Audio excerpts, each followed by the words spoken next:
Welcome to the Barack Obama approved world's greatest podcast, Hyphen Nation. I am your host with the most. Didn't eat toast, I had bread as I read and ate. Feeling great, feeling good. How are you? I want you to know how I feel. Feeling great, feeling good. Feeling great, feeling good. How are you? I want you to know how I feel. Feeling great, feeling good. Feeling good, feeling great. How are you? Yo, ghetto music is crazy. Ghetto music is crazy. It's such a great song. Such a great song. And you know where I actually listen to that song the most? NBA Live 2004 soundtrack. Because when that joint was on the menu, boy, I was getting it in. Ghetto music. Ghetto music. Yeah, boy. Yeah, boy. You want to talk about a fire song? You want to talk about a fire song, man? Loud and clear and is freaky. Hi, Ivy. Hi, Ivy. My chats are different and rearranged and stuff, so good to see you. Appreciate you dropping in. Oh, man. But yeah, ghetto music is a classic. Happy to be here as usual. I already said feeling great, feeling good, like very often. So I don't need to keep going on all that. But before the proceedings can get to proceeding, before the proceedings can get to before the proceedings can get to proceeding, yeah. Before that, you know, like I know, like she know, like he know, like they know. Morgantown weather reports. It's 81 outside. It was supposed to be rainy and crappy outside, and it is it's looking like we're barely gonna get any rain. And now your boy's questioning whether or not he should just mow the yard to death. No, not yet. Not yet. Not yet. I'm not gonna do it. Not gonna be able to do it, and I'll tell you why. Oh, the freaky music on the pre-show. Yes. Because I could hear, yeah, it was a little crazy. But yeah, I'm gonna wait till tomorrow. But now it looks like it would have been a good day to do something with the yard. But you know what? I ain't worried about it. What enough about my trials and tribulations. Let's look at this forecast here. So it looks like we got like I said, tomorrow it's like hold on. Okay, it says it's clear right now. Looks like we might have some rain a little bit later tomorrow. Looks like some light rain. That's what I'm planning on getting out there, getting at that yard. But then this 10 days looking kind of nice considering how much it's been raining here in Morgantown. I mean, let's see. Monday, sunny. Tuesday, mostly cloudy. Wednesday, partly cloudy. Thursday, partly cloudy. Chance of rain on Friday. And then mostly cloudy, mostly cloudy, mostly cloudy. But the temperatures are all going to be like the max high is going to be like 86, man. Like if that actually holds, that'd be pretty nice. That'd be pretty nice, man. But that is your Morgantown weather report. So you're welcome. You are very, very, very welcome. So I'm back better than ever. I hate saying that because Mike and Mike, that used to be like Mike Greenberg's phrase when he would come on, and now Mike Greenberg is part of the weird roster of ESPN characters now, and it's just weird to talk about him for me. It's weird to talk about him. Not a huge fan, but I did y'all a disservice. I did y'all a big disservice. I did an artist a disservice actually too. Not intentionally, but it just kind of happened that way because before I went into my brand new day review last episode, I was talking about things that I was into, and I got to this thing called "Everything Is a Lot" by Wale, and because I go back and listen to the pod usually just to see how it sounds and everything, like for editing purposes. Also, I'm in love with the sound of my voice if you couldn't tell, but really, everything is a lot, man. Like, I mentioned it, I started talking about it, and then I immediately was like, here's some other rappers that I also really follow their careers closely. And then that went down to Joel's rabbit hole, and then that was it. I did not feel like I conveyed the feelings I am going through currently with this album. So, first topic, man, we're going back into Everything Is a Lot. And I actually went back and listened to a Hyphenation episode that me and Mark Rob had done a while back. Let me see. Okay, yeah. It was episode 181, Just Try to Get Better. That was just like me and Marcus just kind of shooting the shit pretty much. Like after a pod, but the content was so good we still were able to use it. And we had a conversation about Wale, and we had really said that Wale was hit or miss for us at different times. While we did shout out like The Gifted, and then we shouted out the Festivus mixtape, and there were some other Wale songs that we really liked too, but like going back to his earlier material, and then talking about how he had pivoted to try to be more melodic and stuff in later years. I think Damn That's Crazy had come out by this time. I don't think Florin 2 was a thing yet, but we had just mentioned how Wale's output was kind of hit or miss. Like he could have been somebody different, a different career trajectory. Say if he had gotten to do Attention Deficit his way without the label interfering. And while I do have a soft spot in my heart for Chillin' with Lady Gaga, which is pretty dope to have a Lady Gaga feature that early. And that was kind of the vision, you know. But then for even with that song, like that just didn't feel like the right way to fully introduce Wale into the mainstream. And he's been kind of battling his way back ever since. He had his ambition years with MMG, as well as The Gifted, and then that went to the album About Nothing. And from album About Nothing was Shine. From Shine, it was to Damn That's Crazy, then Florin 2, and then Everything Is a Lot is where we're at now, with some EPs mixed in. So he has a great body of work. But even as I'm finding out when I'm not listening to Everything Is a Lot, there's still some songs that they just don't hit for me personally. There's nothing wrong with them, but they just don't grab my ear. So I recognize that this is a thing. Now, with that part said about how he's hit or miss, Mark Rob cited his favorite Wale project was the mixtape About Nothing. And prior to The Gifted, mine probably would have been more About Nothing.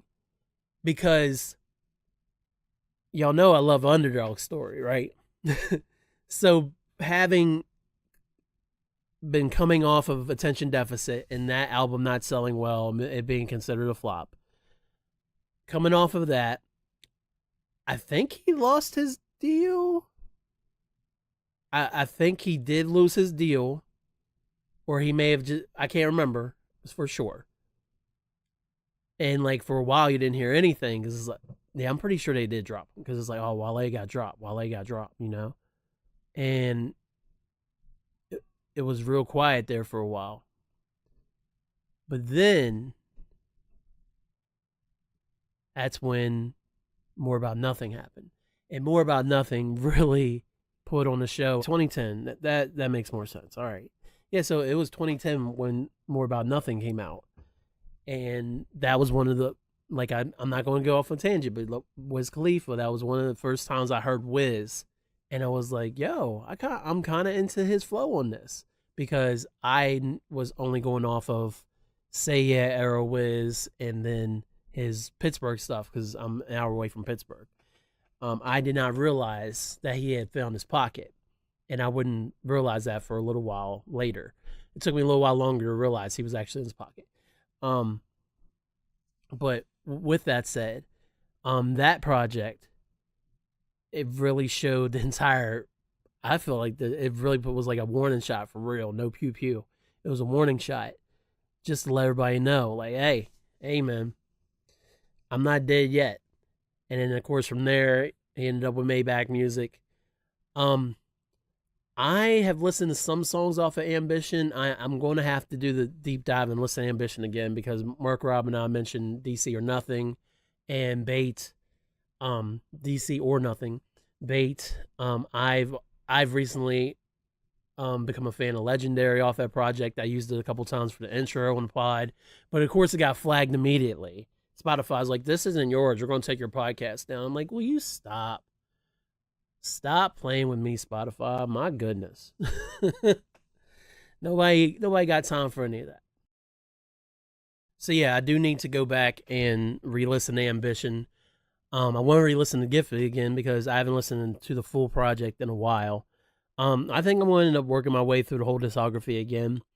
But even with that being said, and it has discography being hit or miss to me the way that I remember it, I think the reason why Everything Is a Lot is so good is because Wale has become comfortable with the artist he wants to be now. Because when I did a review of Shine in that same episode, the problem with Shine, I was literally at Disney World. It was the Disney World trip. For any of y'all who have been here a long time, there's an episode in the 50s, I think, where I talk about my first trip to Disney and taking Aaliyah when she was 4. Yeah, I feel like she was 4, I think, and we went down there as a family. Um, yeah, but I was listening to it at Disney, and I was excited. I was like, yeah, finally it's down and listen to this Wale album, and maybe it was just the moving about Disney. Maybe it was, maybe I just wanted more rap and I couldn't understand it at the time. But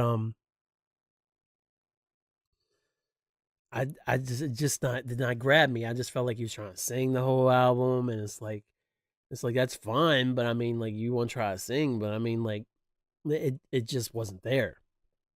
And the best song on the album, I said, was like the very last song, um, which is a collab. He has a couple other rappers on there with him.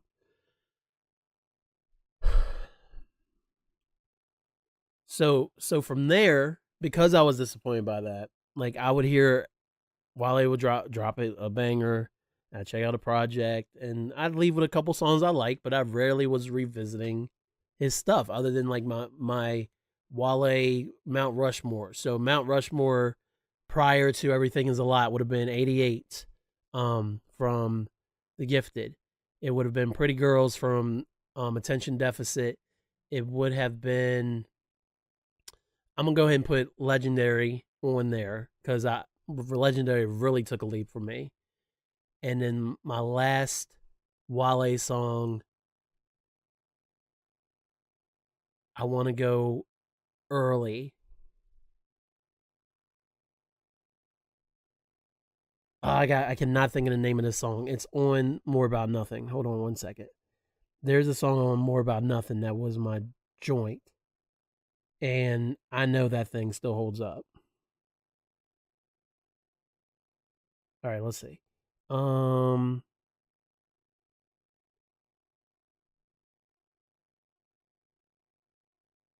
where is it? Oh, it, it's the Friends and Strangers. It's the Friends and Strangers is a song I was thinking of. The Friends and Strangers is a song I was thinking of More About Nothing. But I forgot the Black and Gold is on here, and I love the Black and Gold. Like, I was convinced. I was like, "Oh, that's gonna blow up. That's gonna blow up," and it didn't, man. Like, it was again, man. Like, I feel like it was More About Nothing. It's 2010. I feel like it may have been like 2 years early, because if he had put that out like 2 years later, I feel like it would have been gone crazy, because that's when more of the electronic EDM was more popular, like, just around the corner. So yeah, the Black and Gold was crazy to me too, man. Yeah, so that would be my Wale Mount Rushmore. But like I had said, I listened to this at the gym. Everything Is a Lot the first time.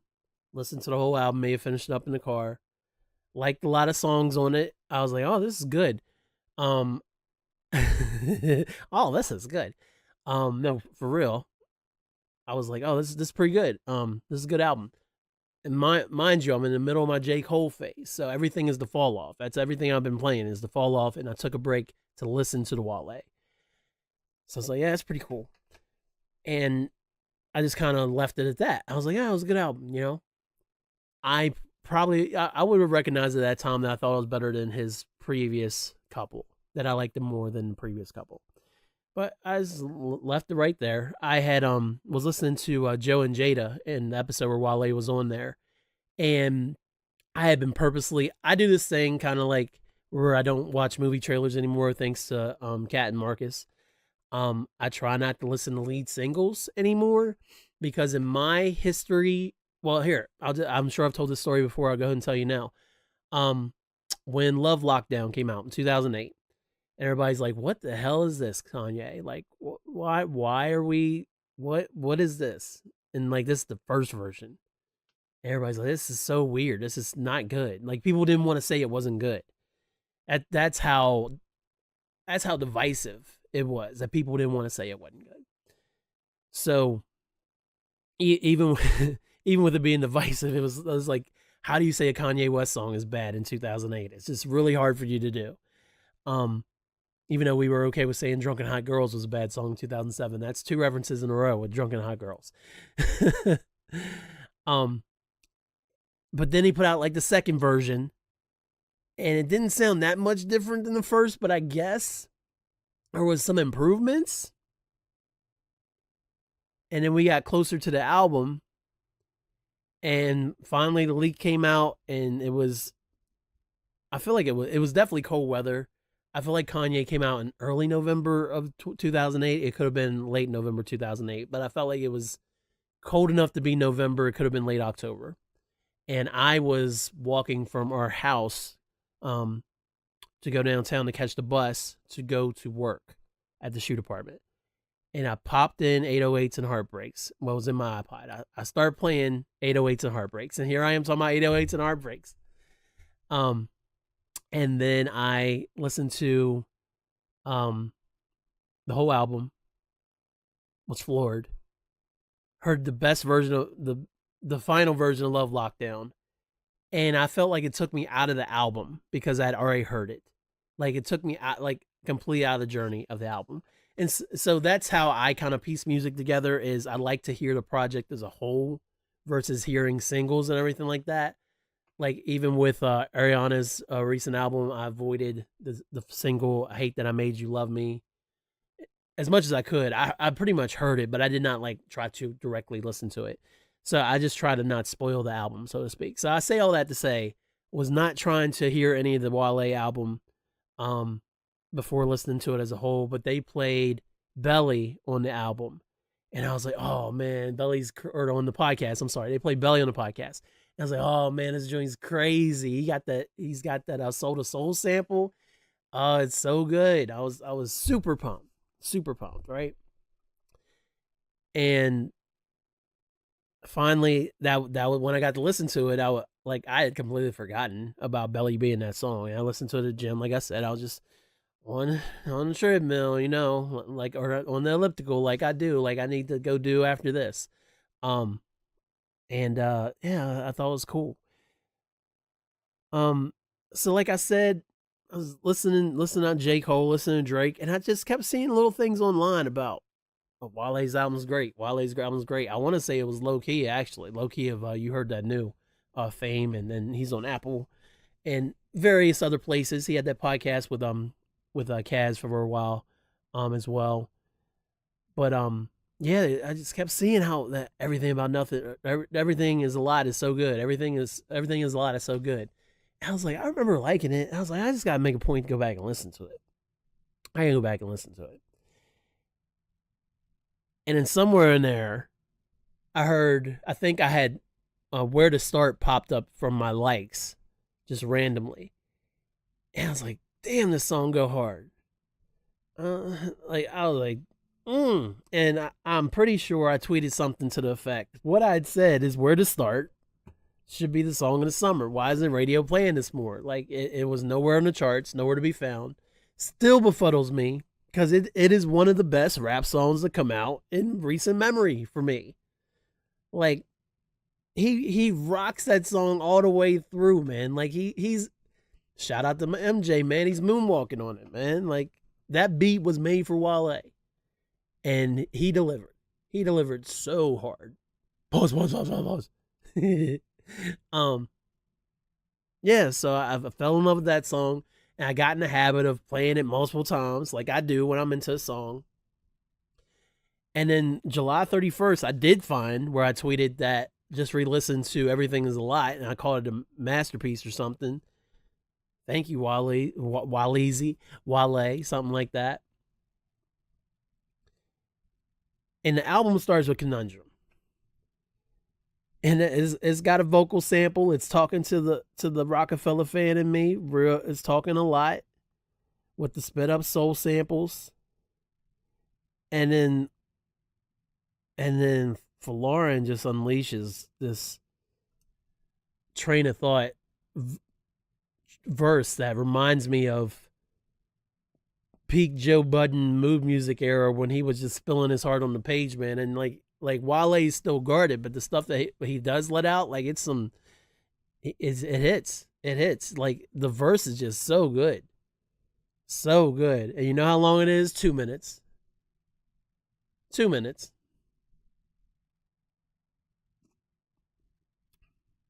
2 minutes of straight fire. So that's how the album starts. Then we get into Belly with the Soul to Soul sample. And this is the first time on the album where we kind of hear Wale do the singing, do his melodies and stuff. And I stand corrected because Sean Wale, like I said, I will revisit it, but Sean Wale isn't Everything Is a Lot Wale. And if Everything Is a Lot Wale was on Shine, I would have loved Shine 4,000% more, just off of that. And it could have been even a confidence issue or finding the right vocal tone issue. It could have been any of those things. But my Lord. And it's just his voice, the entire album is another instrument. He is in such a pocket on every one of these songs. He's not rapping at the beats. He is, if anything, he's laid back, feet up, passenger princess style, while a beautiful baddie drives him around. Consenting baddie, has just the chauffeur baddie. We don't got to go into that. I know rap has a toxic history, but we don't got to go into that. And then the best thing about the album is he invites you right in to be like, hey, man, there's some room over there if you want to go plop down and enjoy this with me. And then you go and put your feet up, put your head back. We're no longer in the car, but I guess we're just lounging, laying about, And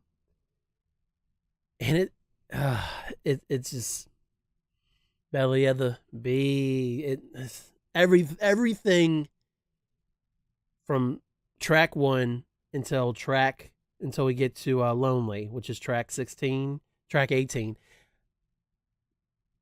Also, the total runtime is 52:26, and 18 tracks sounds like a lot, but this album does not feel like a lot to me. I feel like it's the right amount of songs. It's not too short, and it's not overstaying its welcome, especially with how he bounces between different genres a lot too. As we get to the back half, Where to Start is amazing. Shout out to Hollywood Cole, man, for on the production. Wow. I absolutely love this song. Probably my favorite song in 2026. And I know it came out last year. Probably my favorite song in 2026. Is my shirt... Sorry. Overthinking things as per usual. How I play it is after Where to Start finishes, I run it back, play it again, and then we go to Blanco. Blanco, like I said, Shine Wale is not the same as Everything Is a Lot Wale, because that hook That hook. That hook. I want to sing it, but I won't get flagged for it.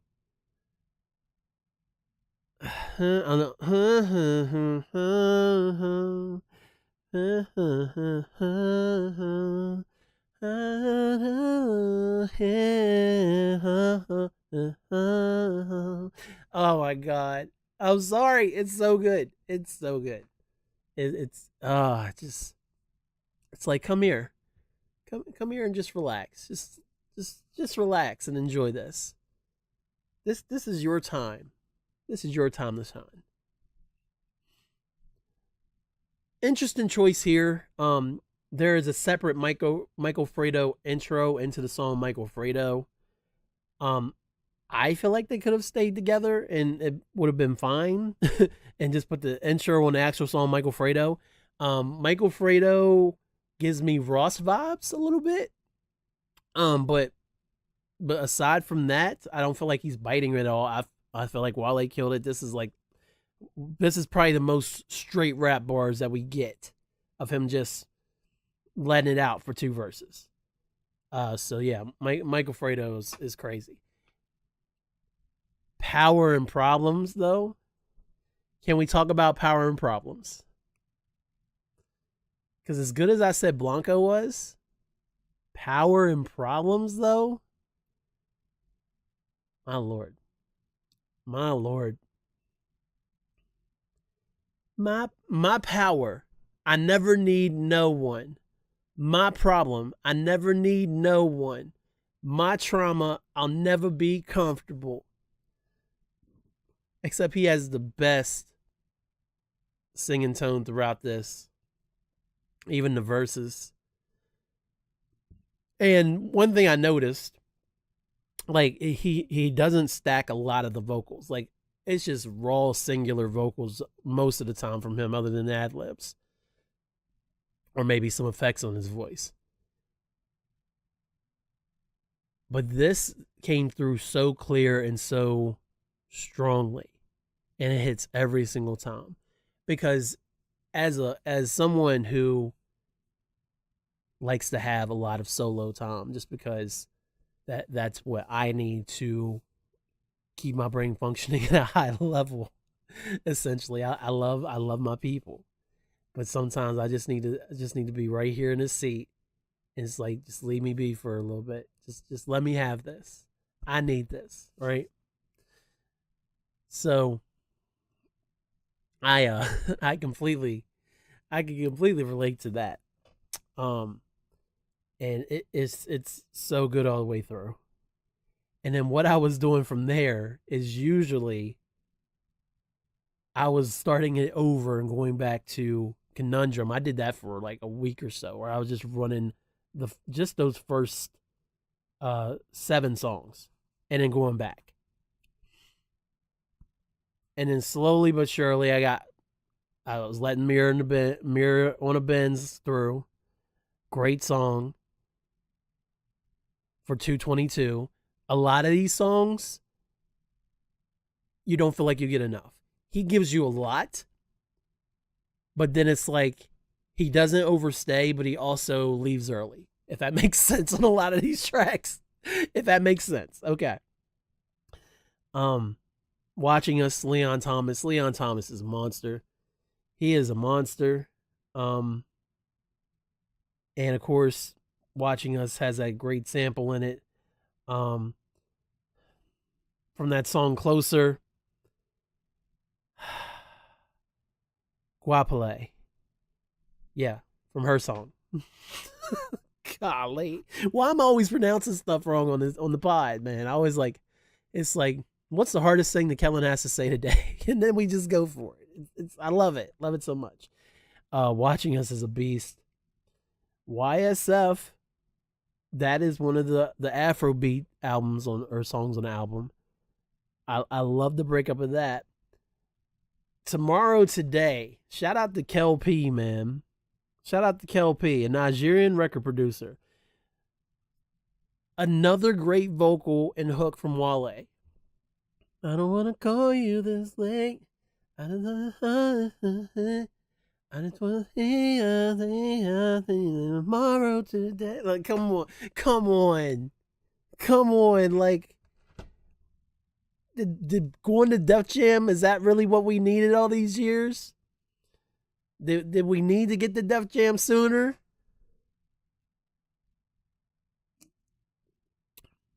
And now there's two songs that I've realized. He may have said this ad lib before, but on Watching Us, he goes, "Drop that motherfucker," and that shit sound hard as it sounds sweet as hell. And then on Overthink, that new single he just dropped, he says, "Drop that motherfucker," and that shit sounds sweet as hell. It is fire. I hope he keeps using it, and he uses it sparingly, and maybe it's something he kind of carried over from Watching Us into Overthink. But I hope he uses that ad lib more. Cause that drop that motherfucker. That's just hard. That's just hard. I like it. I like it a lot.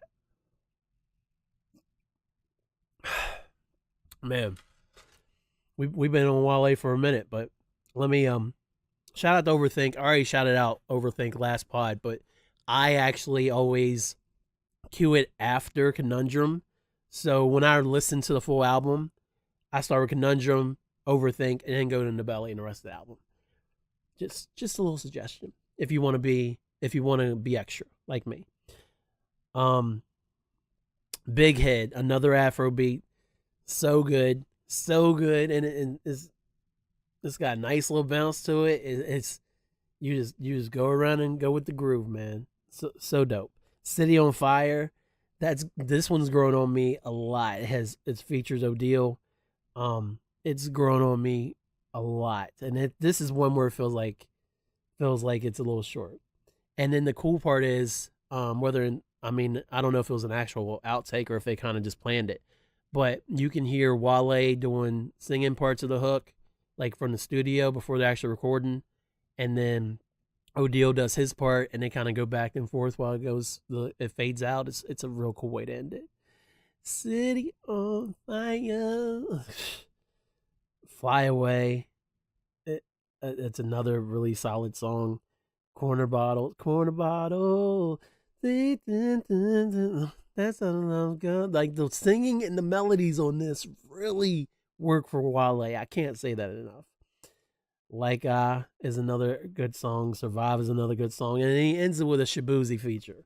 And honestly, like if Lonely got service to radio and they had Shabuzi fully behind it and they shot a good video for it, like easily it would blow up.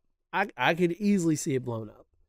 The problem is Wale would have to possibly do some country crossover stuff, and I don't know if he wants to do all that, but that it has that kind of potential.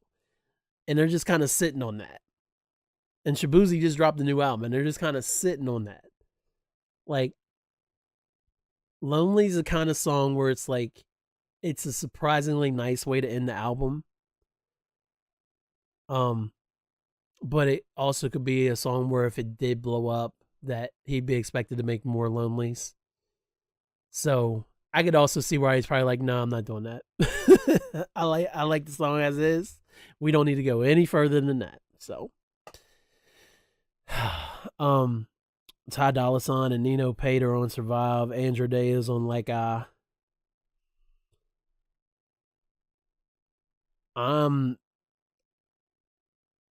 going to go ahead. I'm going to go ahead and say this.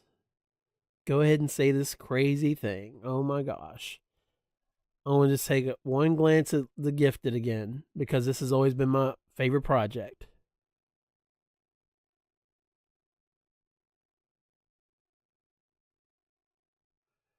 Now, you know what? It don't even matter. It does not even matter. I know that I have been like anti giving my opinions on stuff like often.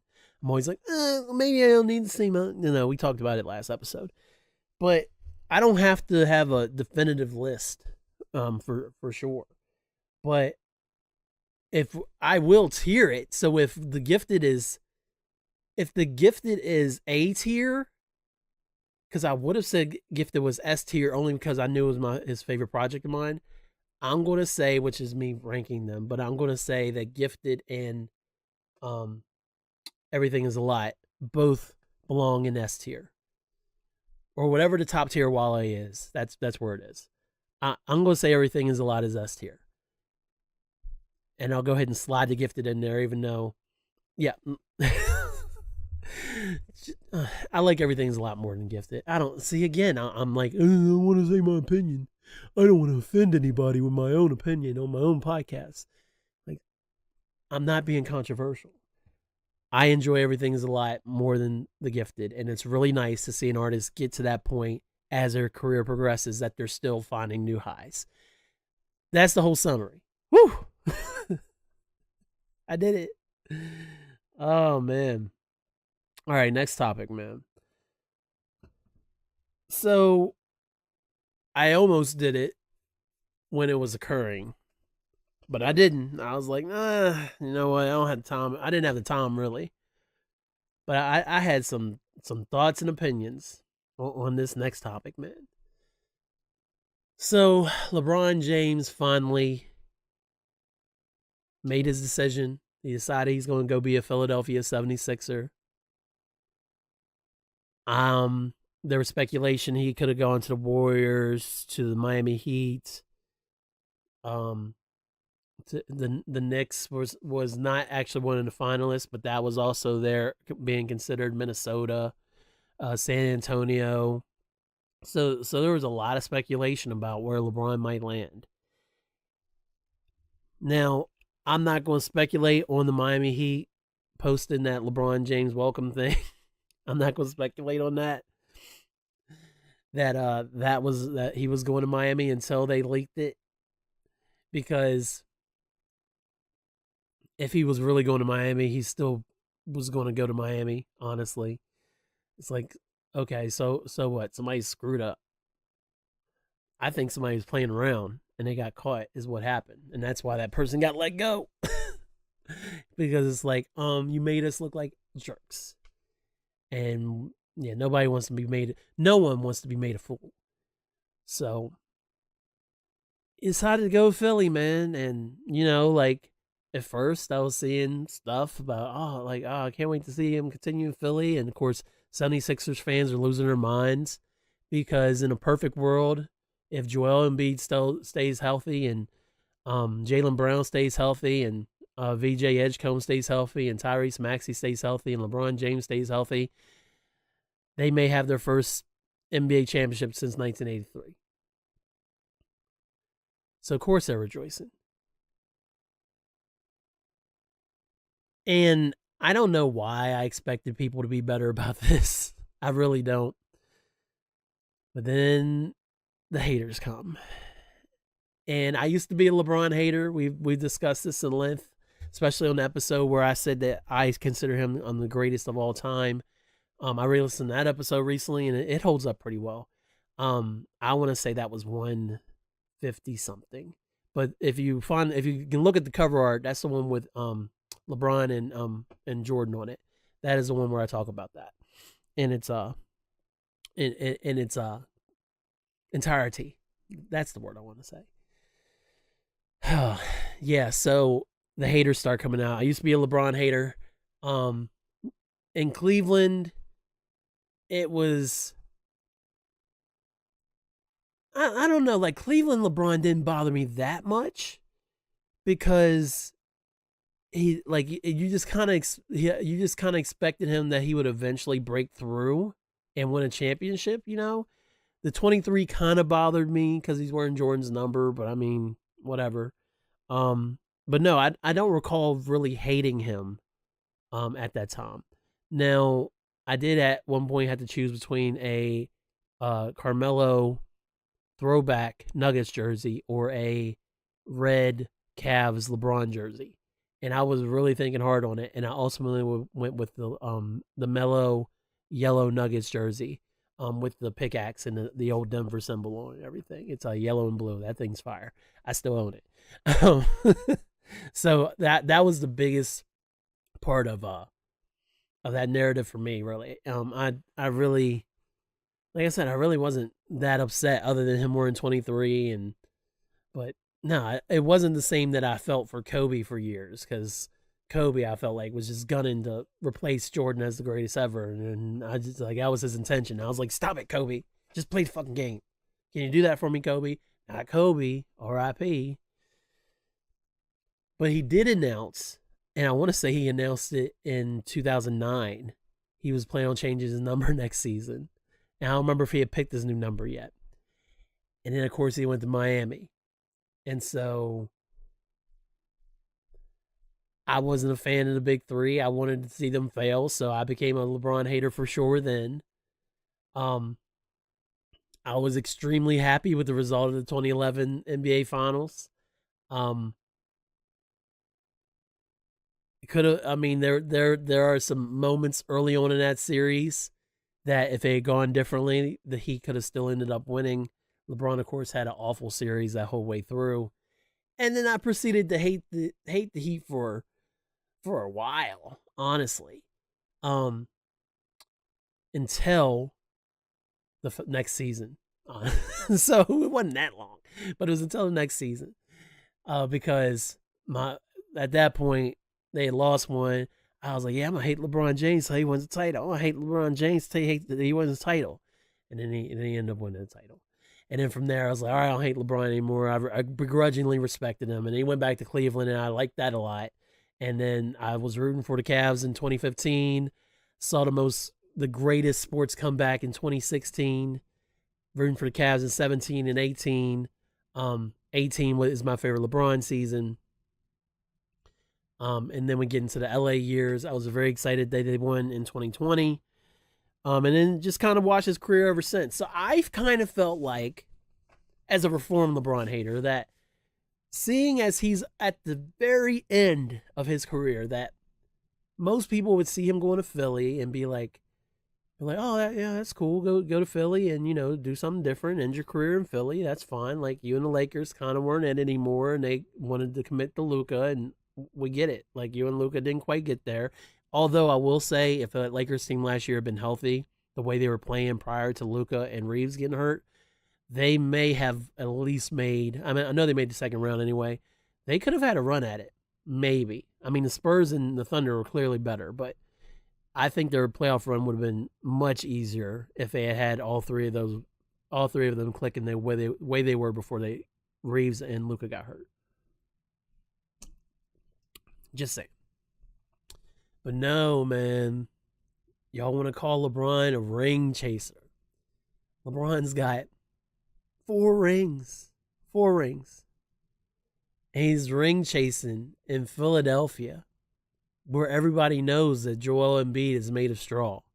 And I say that with all the love in the world, Joel Embiid. I think you're phenomenally talented. You just get hurt a lot. Where Jaylen Brown just got dumped. And I say dumped. But I mean the way the Celtics unceremoniously. Look at that. I ripped off unceremoniously easily. They just got rid of him. Like, oh, all right, we're going to trade you. And it's like, what? Like that? Like, y'all waited a whole year? Like, you basically let Jaylen Brown prop you guys up for the season because of Tatum being hurt. And then the minute it's like you got Tatum back early, and the playoffs didn't quite work out for y'all, and then you're like, you know what? And y'all paying them massive money already. You're like, you know what? We're going to trade Jaylen Brown. Like, why? Going to Philly is not a ring grab. On paper, if everything is perfection, it gives them a strong chance. You still have the defending champions, the New York Knicks, playing the best basketball of their life, even though they lost Mitchell Robinson. But aside from that, it seems like they're bringing back most of the same roster. So you got that juggernaut over there. I'm interested to see how the Knicks' confidence moves forward going into the season. Because clearly after Game 3 in the first round against Atlanta, their confidence went to an unprecedented level, and that's why they're the reigning and defending NBA champions right now. So I'm interested to see if they come into the season with that same confidence and hunger because it's almost it that would almost be Warriors Bulls esque to come off a season that good and then come back and still be even better and just kind of hold that line like the Warriors almost did in 2016. Or if you look at the 92 Bulls could have let down. The 93 Bulls are a little older, they're a little tireder. I said it. Yep, I did that one on purpose. But even so, they still were able to kick it into that championship gear, and it paid off. So I'm wondering if maybe the Knicks could have that. I'm not expecting a repeat. Of course, there has not been a repeat since the Warriors in 2018, and it's a big deal. No one in the league can repeat. Like again, like who cares? like there's such parity in the league. No one can win twice. Like y'all realize the Thunder were half a game away from going to the finals again, and I hope the result would have been the same for the Knicks, but they were the reigning, defending, expected to be their champions. Like it may have been an afterthought for the Thunder. So we're like we're like a blade of grass away from a possible Thunder repeat. So stop it with the parity conversation. Like what you wanted LeBron to retire? You wanted it? Is that what you wanted? Like he said he almost did, but then he found that spark again. He still wanted to play. Let that man play basketball. No, LeBron James, like the Skips and the Stephen A's of the world, man. Like I understand that your job is to be assholes to athletes and get away with it. That's your job. Completely understand that. But it's got to be difficult to look yourself in the mirror sometimes and believe some of the things that are coming out of your mouth. I'm just saying. LeBron ruined his legacy by going to Philly. Like, ruined his legacy? What? Like, my man took some used pieces of Scotch tape and some gum and held together a team and took them all the way almost to a W in game 1 of the 2018 NBA Finals. My man went to Boston down 3-2 in 2012. And that was a big LeBron moment too. Because I remember that game happening either before I saw Avengers or after I saw Avengers. And it was a time to have seen Avengers and then see what LeBron did to the Celtics in the Boston in TD Garden in 2012. He has given everything to the game of basketball, and maybe something to Yes Jules, but I don't speculate.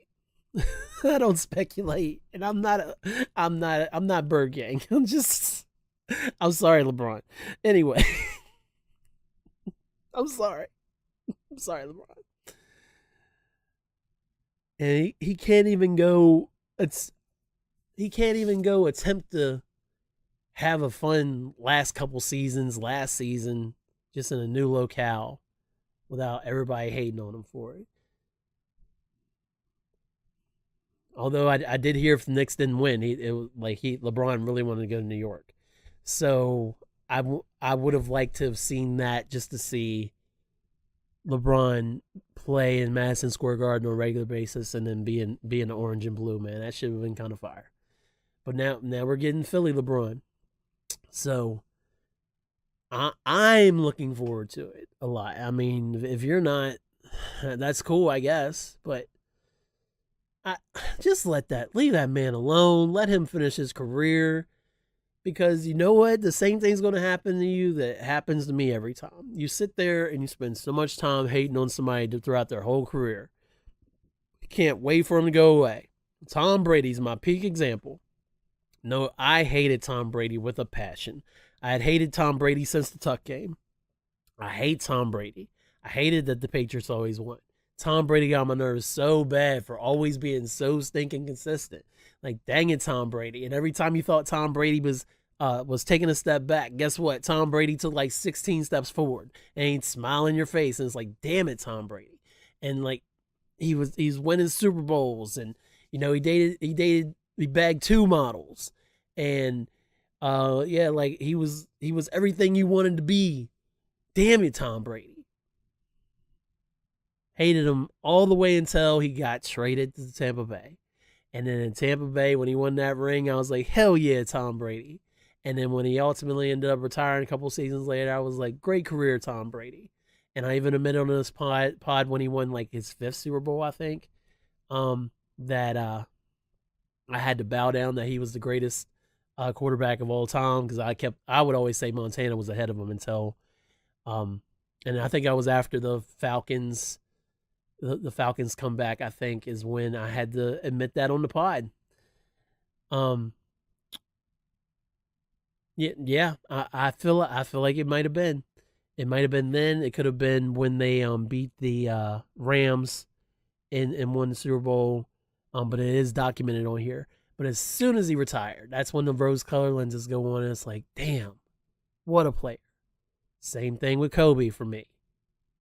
Still hate the sexual assault. It'll always hang over his head. I'm not going to let him off the hook for that ever. Like, I kind of feel like it has to be mentioned hand in hand anytime you mention his name, because it's like, hey, I'm going to talk about some great things he did on the basketball court, but this is trash. So yeah, just putting that out there. But yeah, looking back Kobe's career, it's like, man, he was so good. Like, I was just watching the video about his him playing like a maniac back in 2013. Yeah, when Dwight Howard was on the team. It was the 2012-2013 season, and how he was just doing everything and willing the Lakers to win until finally his Achilles snapped. And I was like, dang, I didn't realize he was on such a run. I probably did, because that's when SportsCenter actually broadcasted sports instead of yelling all the time, but I digress. So you would think that as LeBron enters the twilight of his career, that somehow, some way, people would find it in their hearts to be like, man, let's appreciate what this guy's done. No, we're going to hate him until the end. We're going to hate him until he's out the league. We're going to always hate this guy. Why? Because he's the greatest basketball player of all time, and we don't know how else to deal with these feelings. So it's so dumb. So dumb. But I wish LeBron all the best in Philly, man. Praying for health and wealth over there for you guys. My Bulls are my Bulls, so we'll see what happens with us. This upcoming season, we got Caleb now, so I'm interested to see how that goes. But I don't have high hopes. All the best to Philly. Knicks in 5. And that's all I got to say about that. Kind of a quick topic before we get out of here. Just a random thought I had while I was hanging up clothes last night. So I was thinking of how good Ray Allen was. And I'm talking about UConn Ray Allen, Bucks Ray Allen, Seattle Ray Allen. Honestly, up until maybe a couple seasons in with the Celtics, Ray Allen was a problem. And then Ray Allen became a weapon. And it's funny. It's definitely two different things. It's two different things, because there's Ray Allen, the weapon, who was the one who was getting open for threes and being consistently hitting big shots for the Celtics and just playing all around great basketball, taking a reduced role, getting Pierce the ball. I just don't like Paul Pierce. I don't hate the guy. I don't have anything against his career. But it's like if I had to be stuck in let's say a 3-hour car ride, just me and this other person. If you told me it was Paul Pierce, I'd rather walk. I don't know why. I'm weird. But yeah, I would rather walk. But yeah, he was a weapon, and then obviously he was the best weapon of NBA Finals history when Bosh got that rebound and fed him in Game 6 of the 2013 NBA Finals, where he hit that three that tied up the game, and of course he ended up winning the game and the series. So he was a weapon in his later years. but he was a problem, a capital problem from late college, junior year, maybe even sophomore, maybe when I started hearing about him. So sophomore, junior, senior year at UConn. He stayed for all 4 years, didn't he? I'm not going to check. Whenever his last year was in the UConn, because I know AI came out after his sophomore year. Because he that's crazy that AI could have stayed in the state of Georgetown for 2 more years, and that would have meant he wouldn't have been in the league until 99 2000. That would have been really weird for AI to join the league and stay at Georgetown 2 years more. This is the kind of thinking that has spawned the Ray Allen topic though.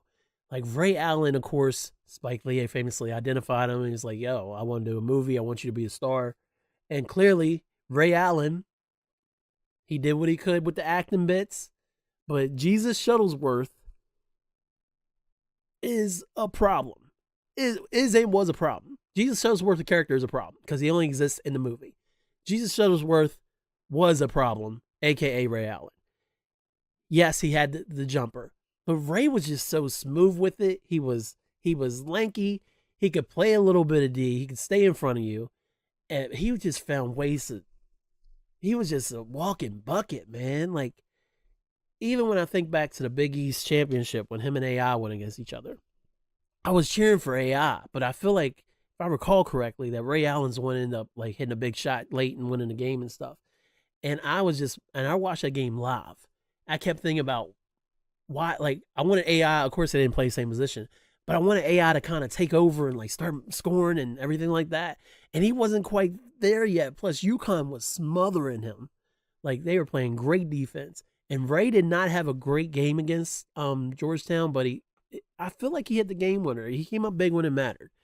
And in the league, man, with the Bucks, man, he would throw it down on your head and you not even see it coming. Like, and Ray would, and he'd be like, oh, doof. And like, doof. He was all the time dunk. I mean, he competed in the dunk contest, 3-point champion. But Ray would slam it on you. And for his career, he had great scoring numbers. Nothing too crazy. His career high is 54, I think is what I looked up. His career high is like 54 points when he was with the Sonics. And here's a scenario.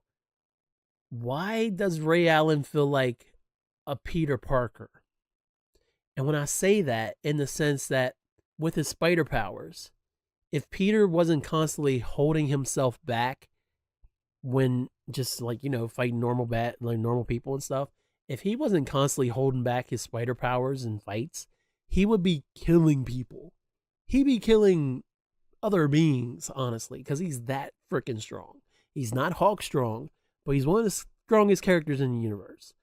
And other than Ray's injuries, like he had a knee injury and he had some ankle surgeries in 2007, which kind of obviously changed things. He had a knee injury. I don't know if he ended up having surgery, but I was assuming he missed like 20 some games in like 03, 04. I did my research, people. And then, he had like double ankle surgeries in 2007, I think. So aside from those, Ray Allen just felt like somebody who was holding back. And like if he was a different player, or even if he wanted to, is more like it. Because I don't want to say he's a different player. I want to say he had this in him. If he had that little bit of Kobe mentality to just go for it all the time, I feel like Ray Allen may have been like one of the greatest scoring shooting guards of all time. Easily. Like, it would have been at the detriment of his team at times, but he also shot so efficiently that maybe it wouldn't have been. Like, if he just took like 10 more shots a game, 10 more good, solid Ray Allen shots, and just look for himself a little bit more, or kind of like he did when he was hot. When he's hot, he's like, give me the ball. He was always like that. But what if he was just always like, I feel like I'm ready to go, and he was like, he always felt like he was hot. So let's say he just takes like 10 more shots a game. I think he would have been one of the greatest scoring guards of all time.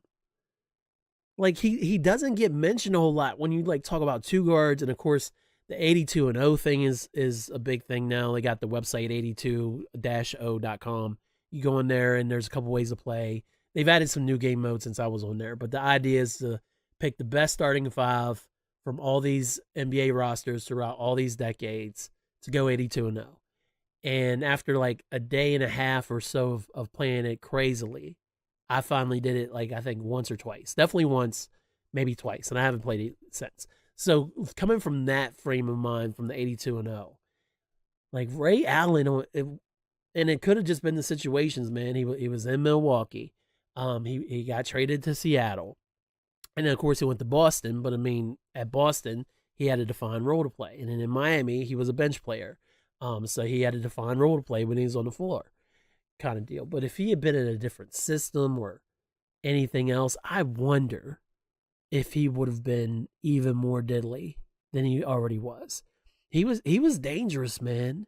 And I was even thinking, I was like, yo, what if Kobe and Ray Allen were in the same backcourt? That's some fantasy booking for sure, but like you obviously Ray would play the one, Ray would get his, and then that would give Kobe more room and vice versa. And really, Kobe and Ray Allen are going to light you up all night long. And I feel like they respected each other, so I don't feel like there's going to be any kind of issues because Ray, and I'm not talking about Ray who takes more shots. I'm just saying Ray Allen, as we saw him in his career.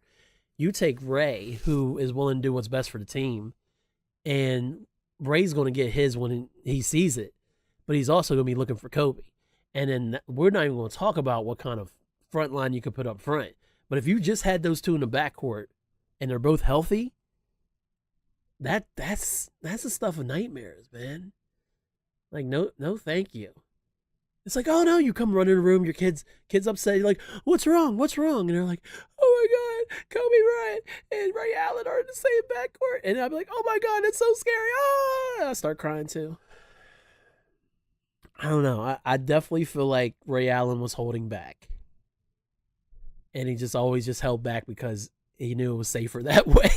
He's just safer that way if I don't use my full powers with his Goku looking ass. It's like, oh, yeah, I could go Super Saiyan, but I'm already sitting at this power level when I'm without being Super Saiyan. So, I mean, that's good enough. And then a couple times he did go, Kame, he actually Super Saiyaned up. That's when I was like, God, you couldn't miss. And I don't know what that noise was came in my mouth, but that was the noise of a frustrated fan watching Ray Allen light your team up. And we've all gone through it. We have all seen it. Thank you, Ray Allen, man. Hyphen Nation is brought to you by Hyphen Podcast Group. Bringing great podcasts to the people, hyphenpodcastgroup.com. If you want to get in touch with Hyphen Podcast Group, that's me, ladies, number 43. You can do so at Hyphen Podcast Group, hyphenpodcastgroup.com. Or Hyphen Podcast Group at gmail.com. On Instagram, Hyphen Podcast Group, Facebook, Hyphen Podcast Group, on Twitter, Hyphen Pod Group.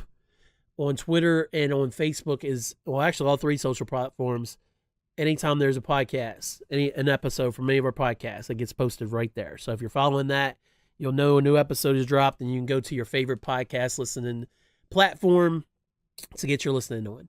If for some reason there is a podcast of ours that is not on a certain platform, please let me know so that I can fix that for you. Also, I want to send a shout out to the Scars and Stories podcast that my friend Steve Shearer has just begun. I've been helping him with some promotion via Hyphen Podcast Group. He just had his first guest on there. So he actually had a heart transplant 2 years ago, and he had a heart condition his entire life. So he's now on a journey to talk to others and to inform and educate people on what life looks like for transplants, as well as some mental health awareness and things like that. So he's doing a great job over there. So I highly recommend that you go check out his podcast. I'd appreciate that. The episodes are on hyphenpodcastgroup.com. If you just search, I need to put it on the front page, but if you search Scars and Stories, the episodes will come up there so you can listen there. Or you can just go to your Spotify, your Apple and type in Scars and Stories, and it should come up too. I would assume it's on Amazon if anybody listens to her podcast on Amazon. He also has a YouTube channel, so Scars and Stories podcast is on there as well. And he has video to go with his pods. So please check him out. If you want to get in touch with me, the BHYPHE, you can do so if you spell out the rest of my name, BHYPHEN@gmail.com, B-hyphen on Twitter, B-hyphen on Facebook, the B-hyphen on Instagram, and on TikTok. I only say on TikTok because I've been trying not to be logged into my main Meta accounts this month, and I've been trying to use less social media, but that means that I have been going on TikTok more and kind of just scrolling every now and then, since I'm not doing that on Reels and Facebook. And I've found some really good quality algorithmic content. A lot of music stuff, some Ariana stuff. I'm in a big Mariah Carey rabbit hole right now, so I'm not mad at that. That's been pretty fun. Finding a lot of new creators that I'm enjoying, so nice to have a little bit of usage out of TikTok again, because I had gotten to the point where I was just posting and getting right back off there and not really messing with it like that. So, and I've been able to watch creators that I like to follow on Instagram right now. Like there's a dude named Gage Wright that I follow. He does day in the life content. He was doing it daily, but he's been doing it on a semi-regular basis. Well, he just started doing it on a not as often as daily, but he's still doing it. And then there's a Parent.studio. She is a graphic designer that lives in Maine, I believe, and she does day in the life content. And I just love watching her go through her day. It's just so well done, and it's so cozy. So shout out to them, man. But I found them on TikTok, so I've been able to still watch them even though I'm not on my main Instagram account. Not that anybody cares, Hyphen. So with that said, the power of positivity is real. Get that negativity out of your life, no matter what it may be, no matter what you have to do. You got to do you, always and forever. And with that said, tell people how much they mean to you while they're still here. Give people their flowers while they're still here. It's so important, because you never know when it's their time to go. Also, R.I.P. to Poppy, man. You were a fire dog, and I'm sorry that sorry you're no longer here, but you're also no longer in pain. So R.I.P. to Poppy. Yeah, I just did a shout out to a dog. That's what we do here at Hyphen Nation, man. We just speak from our hearts and let it fly. So that's what we're doing. But yeah, man, give people their flowers. Tell them how much they mean, because you just never know. You absolutely never know. With that said, take the time to have genuine interactions with people. Your kind words could save someone's life or someone else's life. And you never know what the next man or woman or non-binary pal is going through. So try to be kind. Try to be kind. I know I say at the same time, get negativity out of your life. There's a balance. It's hard to find, but yeah, you shouldn't be balancing negativity. Shouldn't be balancing negativity just to be nice. You need to be kind to yourself and get away from that negativity and go be nice to somebody who's worth your time, or somebody who you didn't know needed your time, stranger or something like that. Just holding the door for somebody. That could change somebody's whole trajectory. I said that right too. Let's go. Oh, man. Apologies. My deepest, sincere apologies.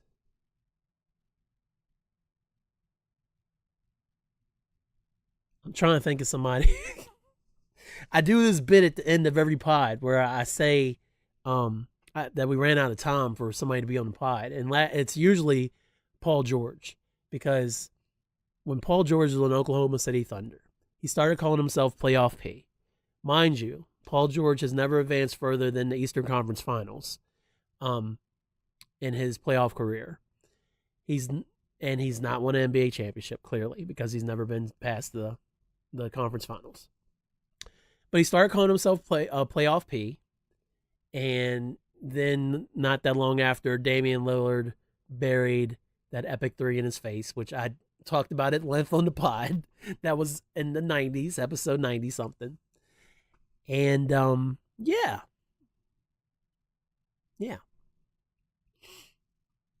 Things were good. Things were good. But yeah, I normally go to, I know I did Markel Fultz for a little bit, so who would I not?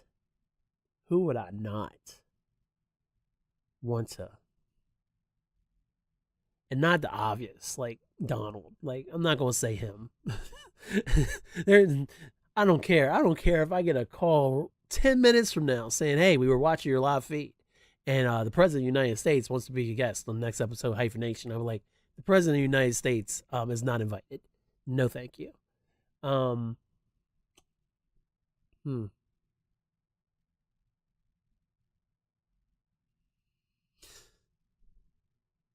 Apologies to all you LeBron haters. Because there will never, ever, ever, ever be time in my day, on my pod, on my platform, if you see me out in the world and you're like, hey, aren't you B Hyphen? Aren't you Kellen Conley? I'm like, yes, I am. I listen to your podcast. Well, oh, that's cool. Well, you know what? I hate LeBron. And you know what I'm going to say? I'm just going to start walking the opposite direction. And if you choose to follow me, that's weird. But ain't nobody got time for that. And I ain't got time or any space left in this episode to address y'all. So, hasta la vista, baby. And yeah, Paul George, we don't have time. I'm sorry. I'm so sorry, Paul George. Man, I spent all that time trying to think of somebody else. And I forgot you were still here, Paul George. Next week or next pod, I promise. It's easier to say next pod than next week. So I promise I will get you in the room. We will do the thing. I promise. I promise. I appreciate everybody who can hear the sound of my voice. It truly means the world to me that you listen to little old me for 10 years. Talk on Hyphenation, the Barack Obama approved world's greatest podcast. I love it. I truly appreciate it. Take care of yourselves. Be good to each other. La da da da da. If you're looking at my life, see what I go listen to Everything Is a Lot. Go watch some Ray Allen highlights. And try to appreciate LeBron before he's gone or not. I don't care. That's your opinion. So I say all that to say this. Thanks, y'all.